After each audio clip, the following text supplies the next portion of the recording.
Assalamualaikum warahmatullahi wabarakatuh. Perkenalkan, nama saya Agung Triyono. Pada kesempatan kali ini saya akan membahas tentang studi kasus dengan judul artikel Dokter Estetika ungkap daftar skincare yang overklaim hingga ditemukan bahan berbahaya hidroquinone.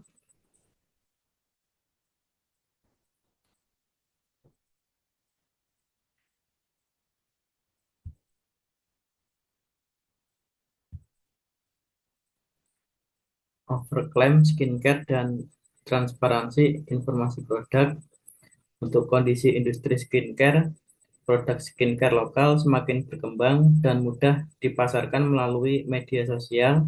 Persaingan membuat sebagian brand menggunakan klaim manfaat yang sangat menarik. Masalah muncul ketika klaim tidak sesuai dengan kandungan atau hasil nyata produk. Temuan dalam artikel di Liputan 6 tersebut adalah terdapat produk yang mengklaim kandungan retinol 2%, tetapi disebut hanya memiliki kadar 0,0017%. Produk lain diklaim mengandung vitamin B3, tetapi kandungan niacinamide disebut hanya 0,00045%. Artikel juga menyoroti temuan produk yang diduga mengandung bahan berbahaya seperti hidroquinone. Pandangan pribadi, overklaim tidak etis dan merugikan konsumen. Alasan utama, skincare berkaitan langsung dengan kesehatan kulit, bukan hanya penampilan. Klaim berlebihan dapat membuat konsumen membeli produk berdasarkan informasi yang tidak akurat. Konsumen berhak mengetahui kandungan, manfaat, risiko, dan batas penggunaan produk. Perusahaan seharusnya membangun kepercayaan melalui kejujuran, bukan klaim yang dilebih-lebihkan. Saya tidak setuju dengan praktik overklaim dalam industri skincare karena dapat menyesatkan konsumen dan mengabaikan hak konsumen untuk memperoleh informasi yang benar. Sedangkan prinsip etika yang harus dipegang adalah kejujuran, transparansi, tanggung jawab, hak konsumen. Masalah etika bisnis dalam kasus overklaim skincare. Masalah etika, penjelasan singkat, klaim berlebihan, manfaat atau kandungan produk disampaikan tidak sesuai dengan kenyataan, informasi menyesatkan, konsumen dapat membeli produk berdasarkan informasi yang tidak akurat, risiko bahan berbahaya, produk yang mengandung bahan berbahaya dapat mengancam kesehatan kulit. Dampak terhadap konsumen, konsumen mengalami kerugian ekonomi karena membeli produk yang manfaatnya tidak sesuai klaim. Konsumen beresiko mengalami iritasi, kerusakan kulit, atau dampak kesehatan lain. Konsumen kehilangan kepercayaan terhadap industri skincare. Konsumen kehilangan hak untuk mengambil keputusan berdasarkan informasi yang benar. Mengapa overklaim tidak dapat dibenarkan? Satu, etika deontologi. Perusahaan memiliki kewajiban moral untuk jujur dan tidak menyesatkan konsumen. Yang kedua, utilitarianisme. Klaim berlebihan mungkin menguntungkan perusahaan tetapi dapat merugikan banyak konsumen. Tiga, hak konsumen. Konsumen berhak memperoleh informasi yang benar, jelas, dan jujur. Empat, stakeholder teori. Perusahaan wajib memperhatikan dampak bisnis terhadap konsumen, pemerintah, tenaga kesehatan, distributor, dan masyarakat. Yang kelima, keadilan atau fairness. Overklaim menciptakan persaingan tidak sehat terhadap brand yang jujur dan taat aturan. Dampak overklaim dan bahan berbahaya terhadap konsumen. Satu, dampak kesehatan meliputi risiko iritasi, alergi, dan kerusakan kulit.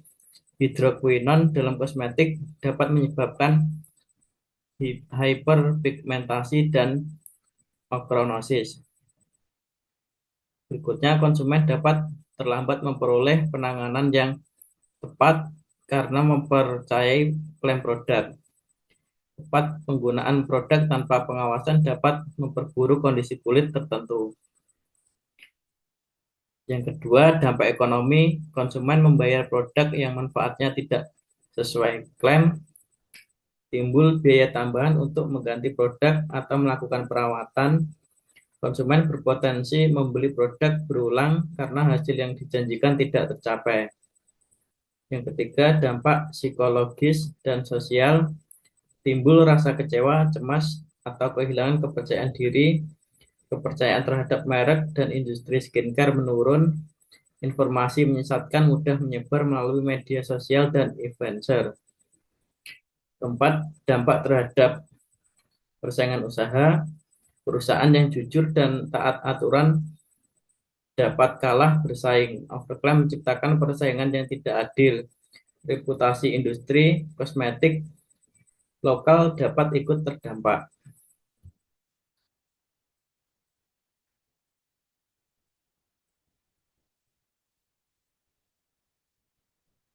Untuk rekomendasi perbaikan, satu, verifikasi bahan baku, kedua, uji keamanan dan mutu, tiga, validasi klaim produk, empat, notifikasi BPOM, lima, penandaan dan iklan jujur. Regulasi yang harus dipatuhi perusahaan skincare, Undang-Undang Nomor 8 Tahun 1999 tentang Pelindungan Konsumen. Konsumen berhak atas keamanan, keselamatan, serta informasi yang benar, jelas, dan jujur. Per BPOM Nomor 3 Tahun 2022 tentang persyaratan teknis klaim kosmetika. Klaim manfaat kosmetik harus dapat dibuktikan dan tidak boleh menyesatkan konsumen. Per BPOM Nomor 21 Tahun 2022 tentang tata cara pengajuan notifikasi kosmetika. Produk kosmetik harus memiliki notifikasi BPOM sebelum diedarkan. Per BPOM Nomor 12 Tahun 2023 tentang pengawasan pembuatan dan peredaran kosmetik, mengatur pengawasan terhadap proses pembuatan dan peredaran kosmetik. Per BPOM Nomor 18 Tahun 2024 tentang penandaan promosi dan iklan kosmetik, label promosi dan iklan kosmetik harus sesuai ketentuan dan tidak menyesatkan. Per BPOM Nomor 8 Tahun 2026 tentang sertifikasi cara pembuatan kosmetik yang baik, mengatur sertifikasi CPKB sebagai standar produksi kosmetik yang aman dan bermutu. Outcome penerapan etika bisnis dan kepatuhan regulasi. Alur dampak produk aman dan klaim jujur. Kepercayaan konsumen meningkat, loyalitas dan reputasi perusahaan menguat. Bisnis lebih berkelanjutan. Bagi konsumen, memperoleh informasi produk yang benar, jelas, dan tidak menyesatkan, dapat memilih skincare sesuai kebutuhan dan kondisi kulit. Kedua, bagi perusahaan, kepercayaan dan loyalitas konsumen meningkat, reputasi merek menjadi lebih positif dan kredibel, mendukung keberlanjutan bisnis dalam jangka panjang. Ketiga, bagi industri skincare, mendorong persaingan yang lebih sehat dan adil. Perusahaan yang taat regulasi tidak dirugikan oleh produk overclaim.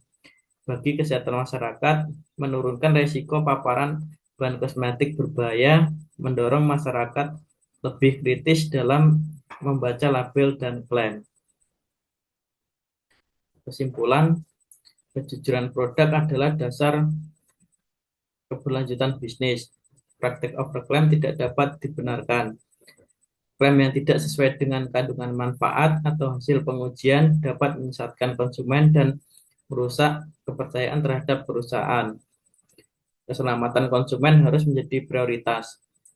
Penggunaan bahan berbahaya atau bahan yang tidak sesuai ketentuan dapat menimbulkan risiko kesehatan dan menunjukkan lemahnya tanggung jawab perusahaan.